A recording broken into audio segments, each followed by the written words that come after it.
أعوذ بالله من الشيطان الرجيم. يا أيها الذين آمنوا لا تكونوا كالذين كفروا وقالوا لإخوانهم إذا ضربوا في الأرض أو كانوا غزا لو كانوا عندنا ما ماتوا وما قتلوا يجعل الله ذلك حسرة في قلوبهم والله يحيي ويميت والله بما تعملون بصير. ولئن قتلتم في سبيل الله أو متم لمغفرة من الله ورحمة خير مما يجمعون ولئن متم أو قتلتم لإلى الله تحشرون.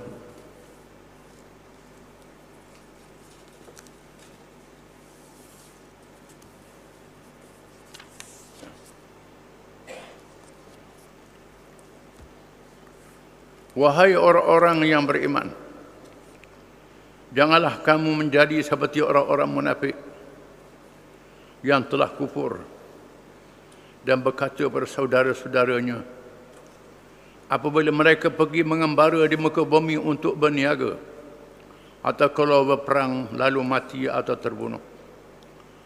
Lalu mereka kalau mereka tinggal bersama-sama kita, tentulah mereka tidak mati dan tidak terbunuh. Apa yang mereka katakan itu tidak ada faedahnya, bukan akibatnya, menjadikan kesan perkataan dan itu mereka yang demikian itu penyesalan dalam hati mereka.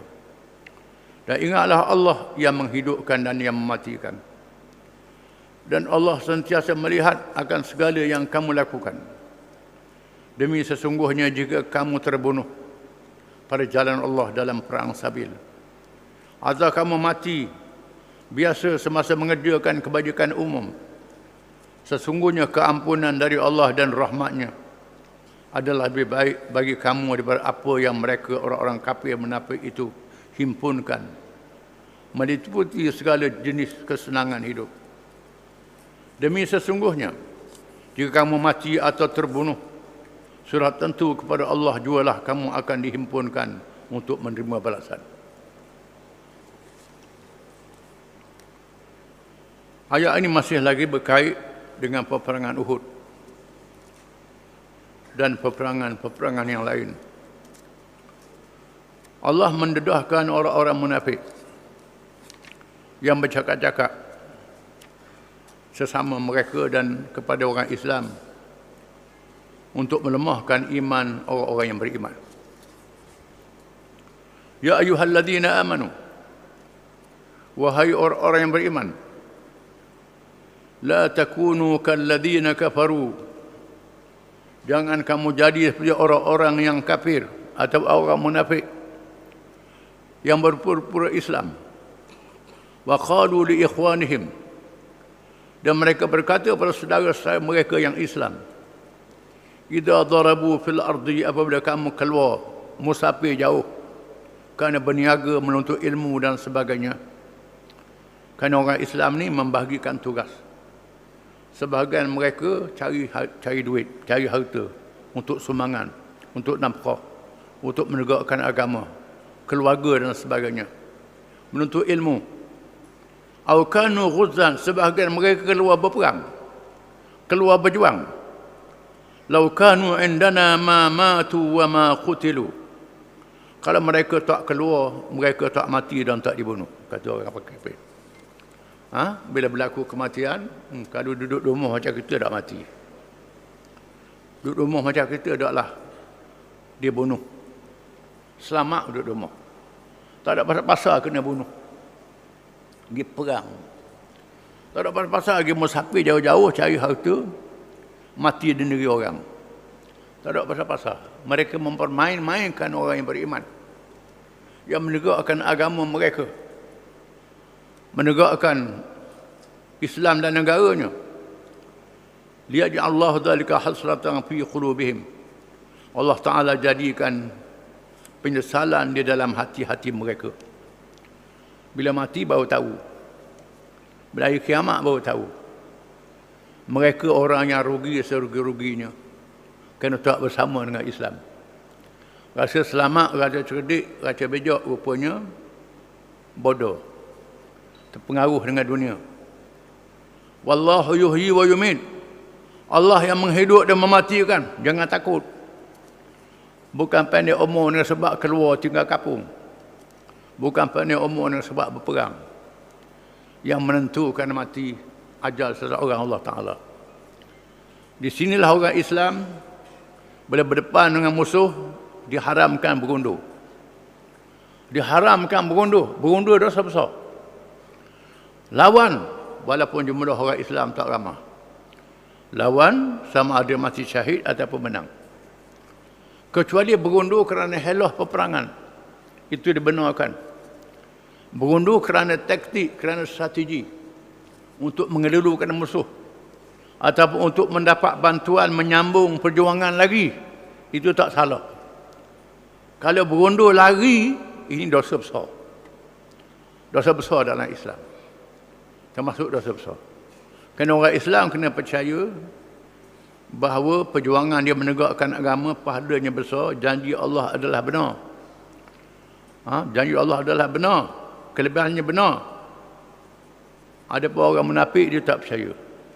Dengan sebab itulah dia kata, kalau duduk sama-sama kita tak mati kena bunuh. Duduk sama-sama kita tak mati di negeri orang, tak mati berdagang. Wallahu bima ta'maluna basir. Dan Allah dengan apa yang kamu amal, yang kamu buat, Maha melihat. Allah Ta'ala melihat apa yang kamu buat. Seterusnya Allah mengatakan, wala in qatiltum fi sabilillah aw muttum lamaghfiratun minallahi wa rahmatun khairum mimma yajma'un. Dan jika sekiranya kamu dibunuh kerana berjuang untuk menegakkan agama Allah, aw muttum, ataupun kamu mati biasa sakit kerana kamu dalam perjuangan, ataupun kamu cari harta untuk menegakkan Islam, untuk nafkah anak isteri, untuk tolong masyarakat, untuk tunaikan fardu kifayah, keperluan masyarakat umum, kamu musafir, aw muttum lamaghfiratun minallah, keampunan daripada Allah. Mati dapat keampunan daripada Allah. Wa rahmatun, dan rahmat. Rahmat. Harta yang ditinggal jadi berkat untuk keluarga yang ditinggalkan. Ada berkat. Berkat dengan makna harta bawa kebaikan. Kalau tak ada berkat, tak ada kebaikan. Tinggal harta saja, tak ada apa-apa kebaikan. Itu tak ada berkat. Khairum mimma yajma'un, lebih baik daripada apa yang kamu kumpulkan di atas dunia. Di mana rahmat Allah, keampunan selepas kamu mati, ini lebih penting daripada harta itu lagi. Dengan sebab itu jangan takut keluar cari rezeki, takut mati. Jangan takut keluar berjuang untuk menegakkan agama Allah, takut mati. Jangan takut. Kerana rahmat dan kurnia Allah, keampunan lebih besar daripada segala-galanya. Diulang lagi. Wala in muttum, jika sekiranya kamu mati, au qutiltum, atau kamu dibunuh di medan perjuangan menegakkan Islam. La ilallahi tuhsyarun. Tidakkah kepada Allah kamu akan dihimpunkan? Kamu akan dibicarakan kepada Allah pada hari kiamat. Dibicara. Pasal apa mu keluar ni? Kerana berjuang menegakkan agama. Pasal apa mu keluar ni? Sampai mati. Kerana nak tunaikan kewajipan nafkah anak isteri untuk kemudahan-kemudahan masyarakat. Kerana apa? Boleh jawab. Tetapi orang duduk saja di rumah, pasal apa mu duduk saja di rumah, takut mati? Mati juga. Mati juga. Tak gerak duduk di rumah, mati juga. Jangan takut. Keluar rumah kerana cari rezeki, keluar rumah kerana berjuang menegakkan agama, jangan takut. Kita menunaikan perkara disuruh oleh Allah Ta'ala. Pahala dapat, rahmat dapat, dan boleh jawab pada hari kiamat di padang mahsyar. Boleh jawab. Mengapa? Tapi orang tak tunai tanggungjawab, tak boleh jawab pada hari kiamat. Wallahu a'lam.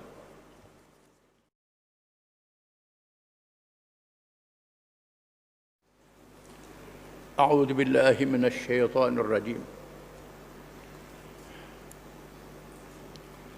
Fabima rahmatin minallahi linta lahum walau kunta faddan ghalidhal qalbi lan faddu min hawlik fa'fu anhum wastaghfir lahum وشاورهم في الأمر Fa idza azamta fatawakkal 'ala Allah. Innallaha yuhibbul mutawakkilin. In yansurkumullahu fala ghaliba lakum. Wa in yakhdhulkum faman dhalladhi yansurkum min ba'dih. Wa 'ala Allahi falyatawakkalul mu'minun. Wa ma kana nabiyyin an yaghul.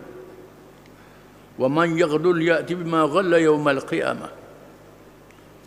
ثم توفى كل نفس ما كسبت وهم لا يظلمون. أفمن اتبع رضوان الله كمن باء بسخط من الله ومأواه جهنم وبئس المصير. هم درجات عند الله والله بصير بما يعملون.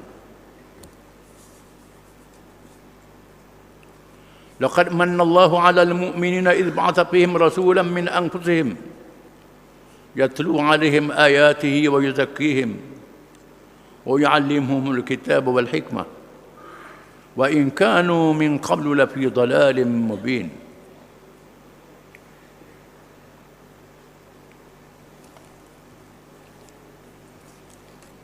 Maksudnya, maka dengan sebab rahmat yang melimpah-limpah dari Allah kepada wahai Muhammad sallallahu alaihi wasallam,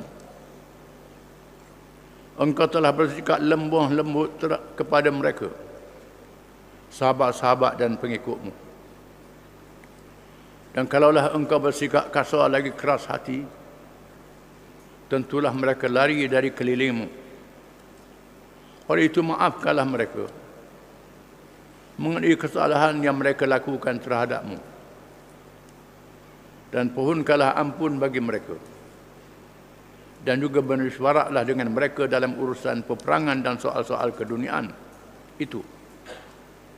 Kemudian apabila engkau telah berazam sesudah bermesyuarat untuk membuat sesuatu, maka bertawakallah kepada Allah, kerana sesungguhnya Allah mengasihi orang-orang bertawakal kepadanya. Jika Allah menolong kamu mencapai kemenangan, maka tidak ada siapa pun yang dapat mengalahkan kamu. Dan jika ia mengecewakan kamu, maka siapakah yang akan dapat menolong kamu sesudah Allah menetapkan yang demikian. Dan ingatlah kepada Allah jugalah, hendaknya orang yang beriman itu bertawakal berserah diri. Dan tiadalah patut bagi seseorang Nabi itu disangkakan berkhianat, menggelapkan harta rampasan perang. Dan sesiapa yang berkhianat menggelapkan sesuatu, ia akan membawa bersama pada hari kiamat kelak. Apa yang dikhianatinya itu, kemudian tiap-tiap seorang akan disempurnakan balasan bagi apa yang telah diusahakannya. Dan mereka tidak akan dikurangkan sedikit pun balasannya. Adakah orang yang menurut keredaan Allah itu sama seperti orang yang kesudahannya mendapat kemerdekaan dari Allah, sedang tempat kembalinya ialah neraka jahanam, dan itulah seburuk-buruk tempat kembali. Mereka itu yang menurut keredaan Allah dan yang mendapat kemerdekaannya mempunyai tingkatan-tingkatan pahala atau dosa yang berlainan di sisi Allah. Dan Allah amat melihat akan segala yang mereka kerjakan. Sesungguhnya Allah telah mengurniakan rahmatnya pada orang-orang yang beriman, setelah ia mengutuskan dalam kalangan mereka seorang Rasul dari bangsa mereka sendiri, yang membacakan kepada mereka ayat-ayat Allah, kandungan Al-Quran, dan membuktikan keesaan Allah dan kekuasaannya, dan membersihkan mereka daripada i'tiqad yang sesat, serta mengajarkan mereka kitab Allah Al-Quran dan hikmah, pengetahuan yang mendalam mengenai hukum-hukum syarak. Dan sesungguhnya mereka sebelum kedatangan Nabi Muhammad itu adalah dalam kesesatan yang nyata.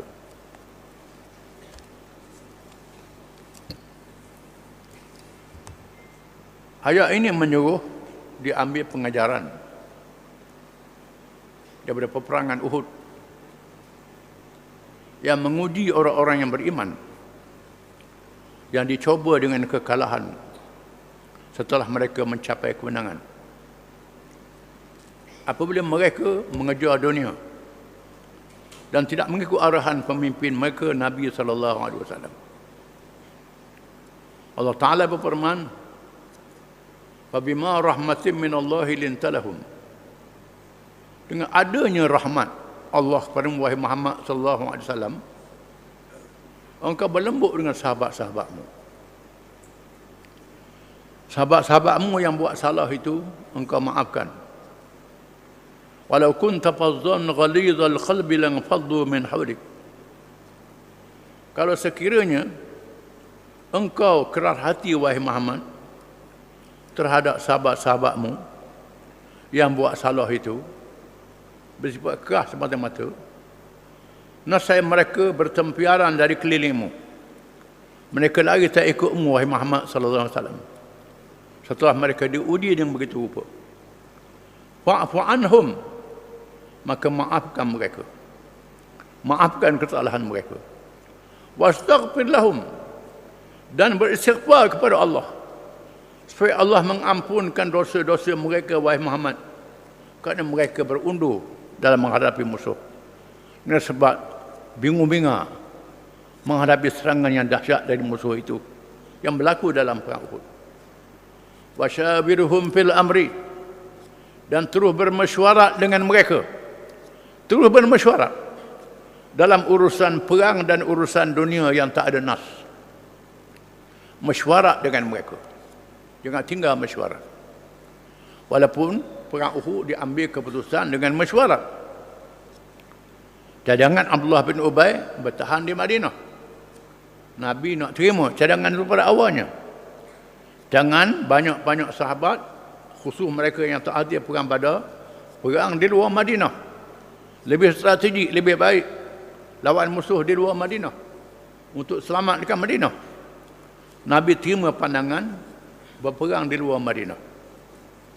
Setelah berperang di luar Madinah, Nabi atur strategi molek-molek. Suruh kawal bukit, markah besar, perang. Mereka awal musuh dah kalah.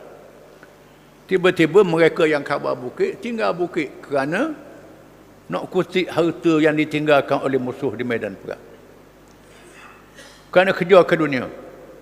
Lalu Allah Ta'ala ajar mereka, musuh serang balas. Bukit yang strategik, yang penting tidak dikawal lagi. Markas Islam, markas tentera diserang, Nabi luka, sahabat luka, 70 orang syahid, termasuk Sayyidina Hamzah radhiyallahu anhu. Saudara Nabi yang Nabi sayang. Syahid sama dalam perang itu. Ini ujian Allah. Walaupun begitu, wasyawirhum fil amri, terus bermesyuarat. Jangan tinggal bermesyuarat dalam urusan perang dan urusan-urusan dunia yang lain. Fa idza azamta fatawakkal 'ala Allah. Maka apabila engkau telah berazam dengan sesuatu keputusan, bertawakal kepada Allah. Di mana ketua berhak membuat keputusan mesyuarat itu. Mesyuarat dalam Islam bukan mesti ikut suara terbanyak. Ikut suara terbanyak pun boleh, ikut hujah yang paling kuat pun boleh. Walaupun suaranya sikit, hujah dia boleh lebih kuat. Seorang pemimpin boleh buat keputusan mengambil hujah yang lebih kuat, bukan suara yang banyak. Kadang-kadang suara yang banyak ni tak reti. Orang yang sikit ni lebih reti mengambil hujah yang kuat. Fa iza azamta wasyawirhum fil amri, bersyuarat dengan mereka, mesyuarat dengan orang ramai.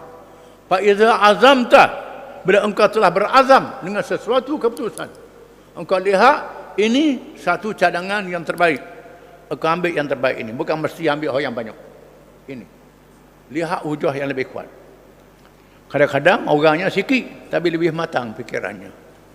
Orangnya ramah, fikiran tak matang. Ini mesyuarat dalam Islam kita kena faham, lain dengan demokrasi barat. Demokrasi barat lain. Benda yang tak ada nas, yang ada nas tak boleh mesyuarat. Dah ada nas, dah halal haram boleh tak boleh. Ini tak boleh mesyuarat. Mesyuarat pakat nak halal yang haram, nak halal yang haram yang ini tidak boleh. Yang tak ada nas boleh mesyuarat. Fa idza azamta fatawakkal 'ala Allah. Bila telah engkau berazam dengan sesuatu keputusan, laksanakan. Bertawakal kepada Allah. Innallaha yuhibbul mutawakkilin.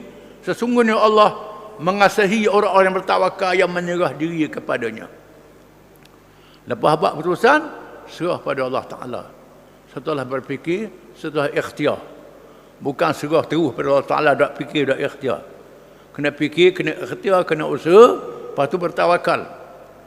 In yansurkumullahu fala ghaliba lakum. Jika sekiranya Allah menolong kamu, tidak ada siapa yang mengalahkan kamu.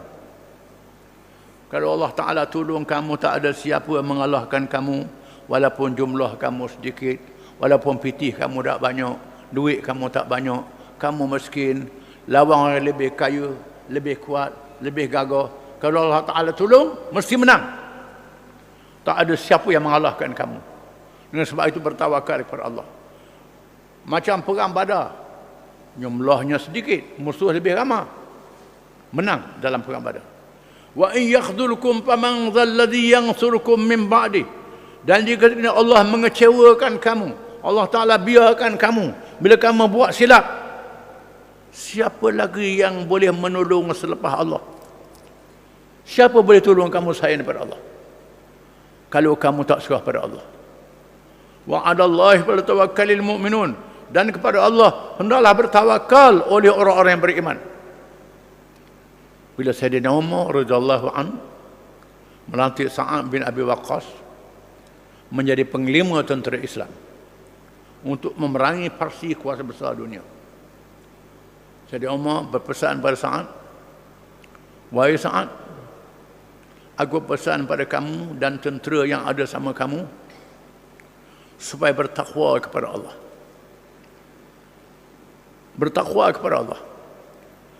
Kerana kita ditolong oleh Allah mendapat kemenangan dengan maksiat yang dilakukan oleh musuh.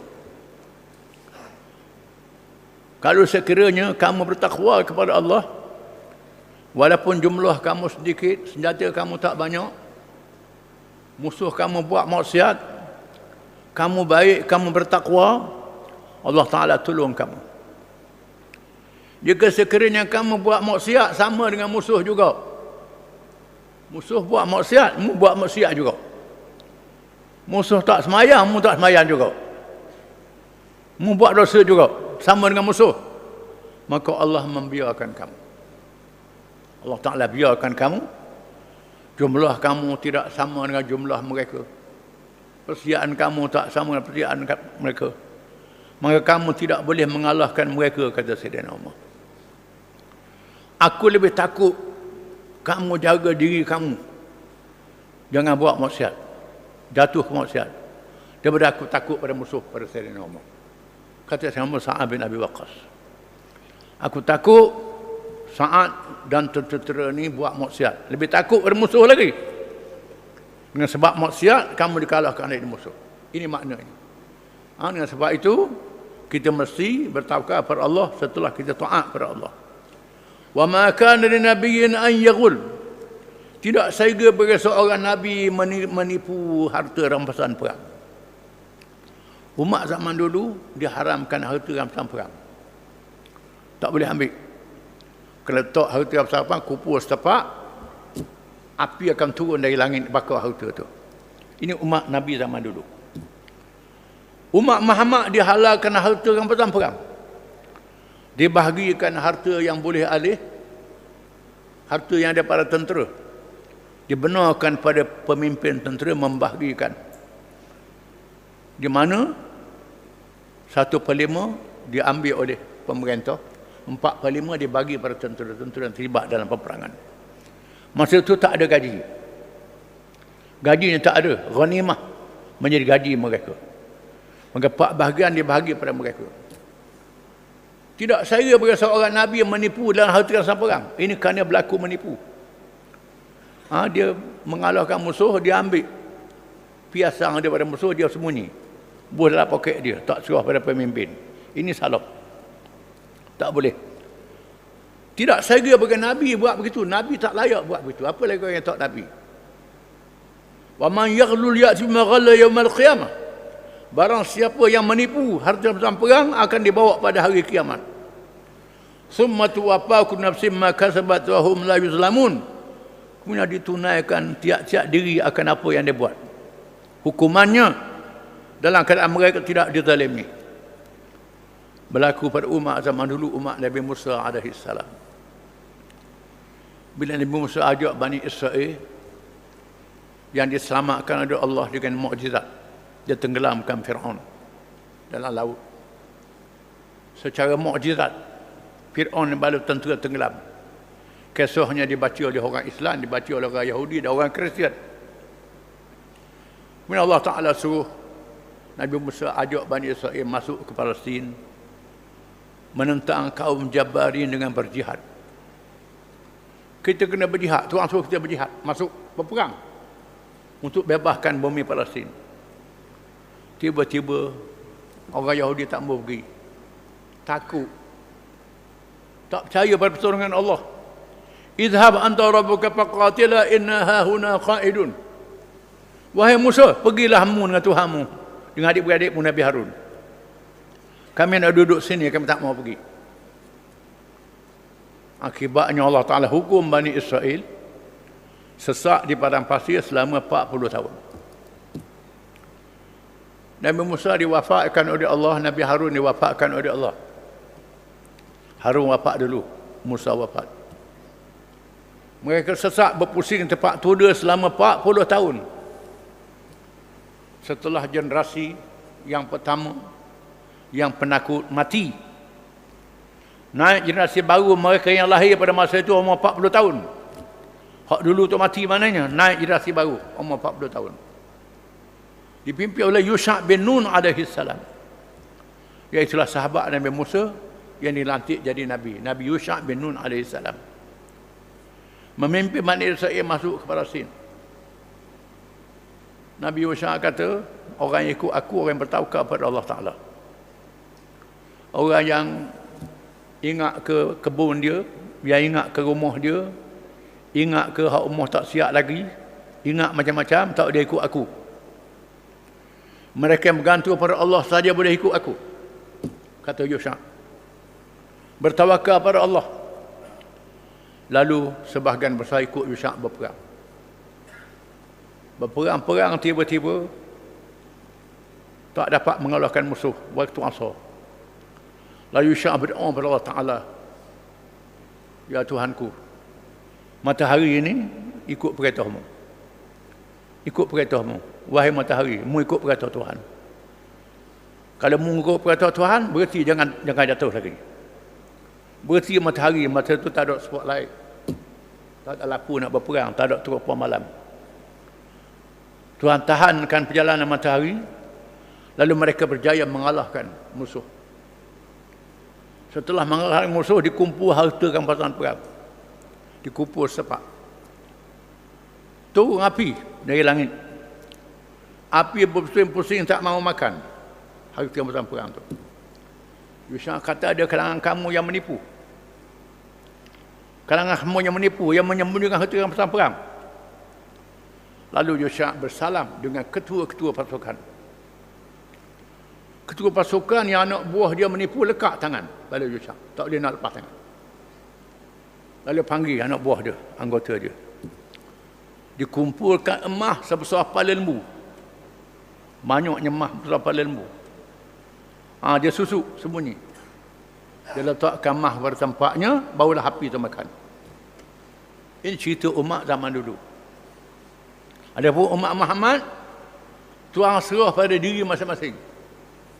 Amanah masing-masing. Ikhlas masing-masing pada Allah Ta'ala. Barang siapa yang menipu, setelah mendapat kemenangan, Allah Ta'ala tahu menipu dia, akan dihukum pada hari kiamat. Apa man ta'ridu ridwan Allah kaman ba'a bi sakhsin min Allah wa ma'wahu jahannam wa bi'sal masir. Barang siapa yang mengikut keredaan Allah Ta'ala,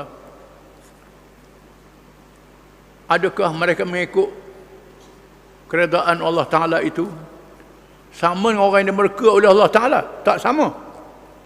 Orang yang ikhlas dan orang yang tak ikhlas tak sama di sisi Allah Ta'ala. Orang yang ikhlas tetap diberi ganjaran oleh Allah Ta'ala. Orang yang tak ikhlas akan dibalas oleh Allah dengan berkahnya. Dan tempatnya dalam neraka jahanam, wa bi'sal masir, seburuk-buruk tempat. Makalah harta dengan sebab kemenangan menipu. Kemenangan tak jadi salah, tapi mesti cara yang halal. Tapi cara menipu. Ambil kemenangan, ambil harta, cara menipu. Tepatnya neraka jahanam, seburuk-buruk tempat. Hum darajatun indallah. Mereka itu beberapa darjat di sisi Allah. Wallahu basirum bima ta'malun. Berapa darjat dalam syurga, berapa darjat dalam neraka, berapa darjat tak sama. Orang yang besar pahalanya tinggi darjat dalam syurga. Yang sikit pahalanya kurang darjat. Yang banyak dosanya teruk dalam neraka, paling teruk. Yang kurang dosanya kurang, tak sama ahli-ahli neraka ni. Itu balasan Allah Ta'ala pada hari kiamat. Laqad mannallahu 'alal mu'minin. Sesungguhnya Allah telah mengurniakan kepada orang-orang yang beriman satu kurnia yang sangat besar. Iz ba'atha fihim rasulan min anfusihim. Apabila Allah mengutuskan rasul kalangan mereka. Patut orang Arab kena sedar, orang Arab kena faham. Allah Ta'ala kurnia pada mereka rasul dari kalangan mereka. Bangsa mereka, puak mereka. Yatlu alaihim ayatih, yang membaca kepada mereka ayat-ayatnya, ayat-ayat Quran dalam bahasa Arab. Patut orang Arab kena erti pada orang lain, kena faham pada orang lain. Tuhan turunkan Nabi daripada bangsa mereka, Quran dalam bahasa mereka. Wa yuzakkihim, membersihkan mereka daripada dosa. Bila mereka masuk Islam, diampunkan dosa. Wa yu'allimuhumul kitab wal hikmah, dia ajar pada mereka ilmu kitab Allah Al-Quran dan hikmah kebijaksanaan melaksanakan Quran itu. Bukan saja ilmu baca dia, ilmu belagu dia, ilmu tajwid dia, ilmu qiraat dia, termasuk ilmu beramal dengan petunjuk Al-Quran, dengan ajaran Al-Quran. Ini baca saja, hafal saja, tajwid bukan main, hukum dia tak amal, macam orang Yahudi. Orang Yahudi lah. Yahudi baca Taurah, tak beramal dengan Taurah. Masalul ladzina hamilu Taurah summa lam yahmiluha kamasalil himar yahmilu asfara. Bandingan orang yang baca kitab Taurah kemudian tak tuna tanggungjawab dalam kitab Taurah itu, macam keldai yang bawa kitab, Tuhan kata. Begitulah mereka yang baca Quran, yang hafal Quran, yang mahir baca dia, tapi tak ikut petunjuk dia. Dalam cara hidup, ikut Jepun, ikut Amerika, ikut China, ikut bukan Islam, ikut cara bukan Islam. Baca Quran bukan main belagunya, bukan main tajwidnya. Macam keldai, Tuhan kata. Macam orang Yahudi lah, macam keldai. Sama. Tuhan turunkan kitab dan hikmah kebijaksanaan Nabi bagaimana beramal dengan kitab itu. Wa in kanu min qablu la fi dhalalin mubin. Sebelumnya orang Arab ni dalam keadaan sesat yang nyata. Belum mari Islam, sesat, jahat, zalim, kambuh, anak perempuan hidup-hidup macam-macam kejahatan, merapak, menyamun. Bila mari Islam mereka jadi molek. Sedarlah nikmat Islam ini. Faham nikmat Islam ini. Bukan saja orang Arab, orang tak Arab pun samalah juga. Bila jadi Islam, Islam adalah nikmat yang paling besar. Kena tegakkan Islam, amalkan hukum dia, tegakkan syariat dia. Islam jadi agama yang berkuasa, yang berdaulat, bukan agama yang dihina oleh orang. Ni orang buat hina Islam, kita duduk mengaji je. Orang buat hina Islam, kita tak sedar. Tahu mengaji saja, baca saja. Tak tegakkan Islam. Ini satu salah. Tak boleh. Wallahu a'lam.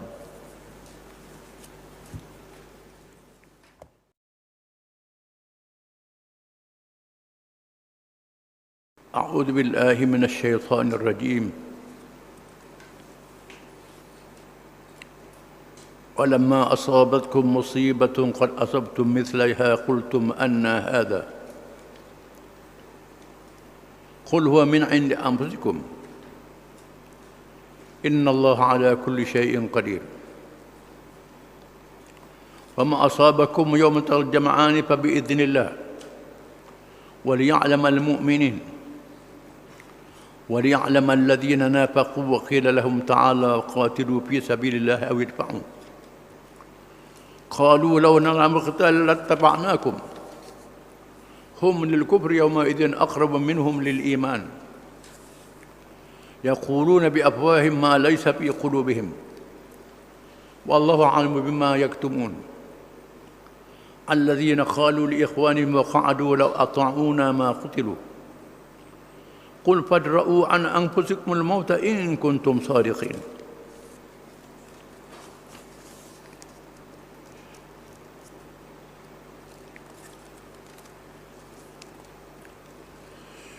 Maksudnya, patutkah kamu melanggar perintah Rasulullah SAW? Dan kemudiannya apabila kamu ditimpa kemalangan dalam peperangan Uhud, yang kamu telah memenangi seperti itu sebanyak 2 kali ganda, dengan menimpakan kemalangan kepada musuh dalam peperangan Badar, kamu berkata, dari mana datangnya kemalangan ini? Katakanlah Muhammad SAW, kemalangan itu ialah dari kesalahan diri kamu sendiri, melanggar perintah Rasulullah SAW. Sesungguhnya Allah amat berkuasa atas tiap-tiap sesuatu. Dan apa yang telah menimpa kamu pada hari bertemu 2 kumpulan angkatan tentera di medan perang Uhud itu, maka adalah ia dengan izin Allah dan dengan tujuan Allah hendak melahirkan dengan nyata akan orang-orang yang sebenarnya beriman. Dan juga dengan tujuan ia hendak melahirkan dengan nyata akan orang-orang yang munafik, yang dikatakan kepada mereka, marilah berperang pada jalan Allah untuk membela Islam dan pertahankanlah diri, keluarga dan harta benda kamu. Mereka menjawab, kalaulah kami faham ada peperangan dengan sebenarnya, tentulah kami mengikut kamu turut serta berperang. Mereka ketika mengeluarkan perkataan itu lebih dekat kepada kufur dari dekatnya kepada iman.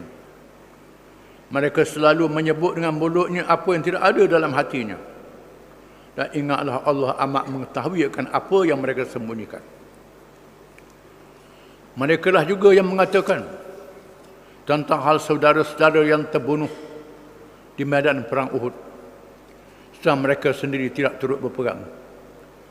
Kalaulah mereka taatkan kami turut menarik diri, tentulah mereka tidak terbunuh.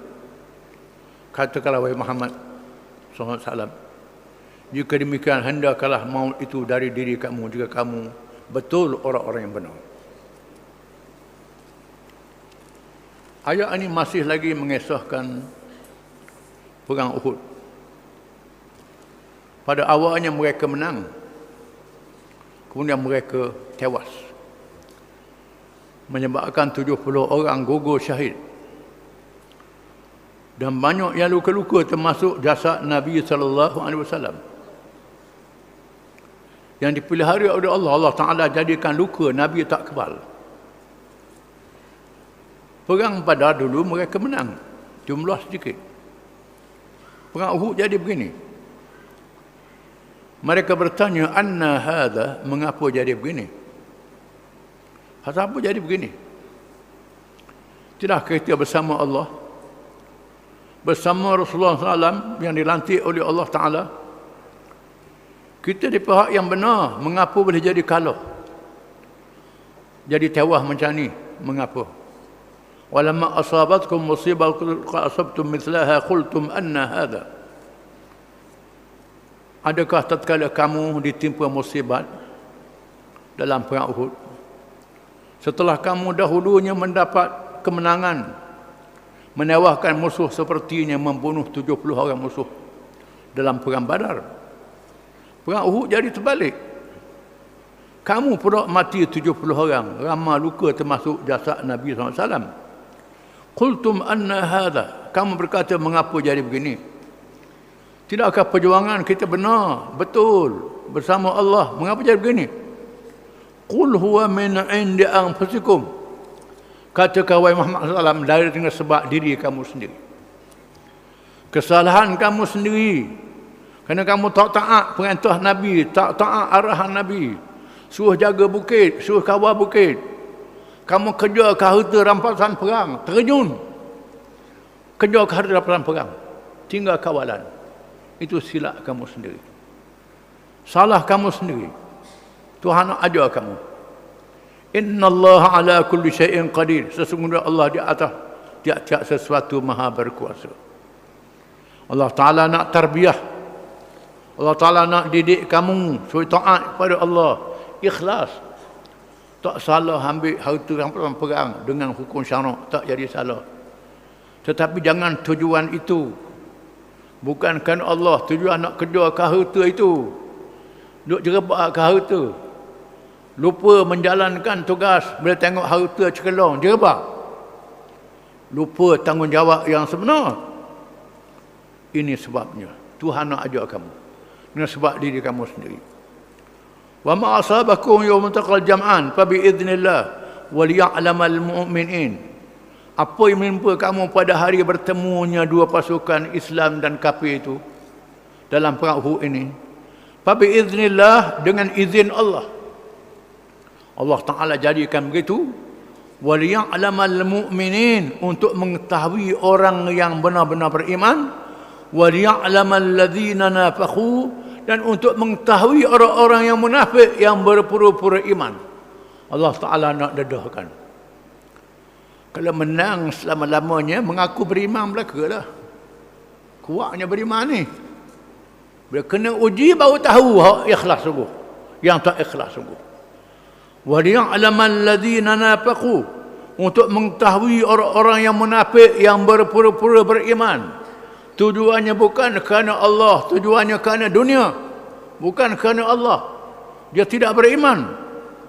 Wa qila lahum ta'ala qatilu fi sabilillahi aw idfa'u, dikatakan kepada mereka yang munafik ini, mari berperang kerana menegakkan agama Allah. Dan mara ke hadapan kerana menegakkan agama Allah. Mari bersama dengan kami berperang, berjuang untuk menegakkan agama Allah, untuk mempertahankan agama Allah. Mari kita ajak mereka berjuang, ajak mereka berperang. Tiba-tiba qalu law na'lamu qitalan taba'nakum, mereka berkata, kami ingat dia jadi perang. Kalau kami tahu jadi perang, kami pergilah. Mereka ialah Abdullah bin Ubay bersama 300 orang. Daripada 1000 orang, Abdullah bin Ubay yang munafik ini berjaya menarik 300 orang. Paling lari balik ke Madinah. Tak ikut Nabi pergi ke Uhud.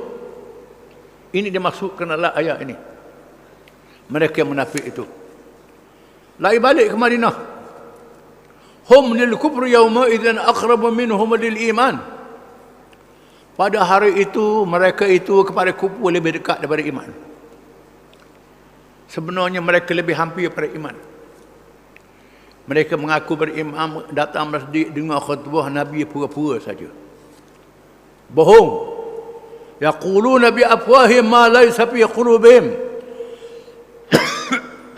Mereka bercakap dengan mulut-mulut mereka apa yang ada tak ada dalam hati mereka. Mereka mengaku je beriman, mengaku je Islam, hadir dalam majlis Nabi. Bila Nabi mari, Abdullah bin Ubay dia bangun, Nabi siapa dah? Cerita kat kita. Nabi mari dah. Nak tunjuk sungguhnya dia. Bila orang ramai Nabi mati. Nabi mari. Tapi mereka cakap dengan lidah saja, tak beriman. Wallahu a'lamu bima yaktumun. Allah Ta'ala lebih mengetahui apa yang mereka sembunyikan dalam hati mereka. Tak boleh sembunyi. Allah Ta'ala tahu apa yang ada dalam hati mereka.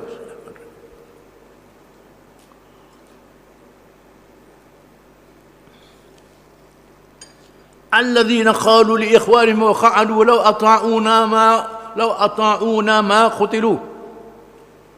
Mereka itu ialah orang yang berkata kepada rakan-rakan mereka yang mati dan syahid dalam perang Uhud. Mereka bercakap pula, lau ata'una ma qutilu, kalau mereka ikut kita balik, ma qutilu, nasib mereka tak dibunuh dalam perang itu. Tak dengar cakap. Kalau lari balik macam aku, selamat, tak mati. Cakap pula di belakang. Allah Ta'ala dedahkan. Dedahkan perbualan mereka. Kalau adalah puak-puak yang mati syahid dan mati perang Uhud tu, ikut kita balik, daklah mati. Qul fadra'u an anfusikumul mauta in kuntum sadiqin. Katakan Muhammad sallallahu alaihi wasallam, tahan diri kamu daripada mati. Sila kamu tahan diri kamu dak mati jika kamu adalah orang yang sebenar. Kalau kamu benar sungguh, boleh tak mudah mati? Boleh tak tahan? Tak, tiap-tiap yang hidup mesti mati. Pergi perang pun mati, tak pergi perang pun mati, dua-dua rumah pun mati, luar pun mati. Mati mengikut ajar ketetapan Allah Ta'ala. Bukan sebab perang, bukan sebab itu. Allah Ta'ala menentukan ajal. Yang mengata kalau ikut aku tak mati itu, tak betul. Kalau betul-betul ikutmu tak matimu, boleh tak mati? Sila tahan diri kamu daripada mati. Kalau kamu adalah orang-orang yang benar, tidak sekali-kali mati tetap pada seseorang mengikut ajar ketetapan Allah Ta'ala. Tak boleh lari. Bukan dengan sebab lagi berperang, dengan sebab menegakkan Islam, bukan dengan sebab itu. Allah Ta'ala nak uji manusia untuk tahu siapa yang benar beriman dan siapa yang munafik. Wallahu a'lam.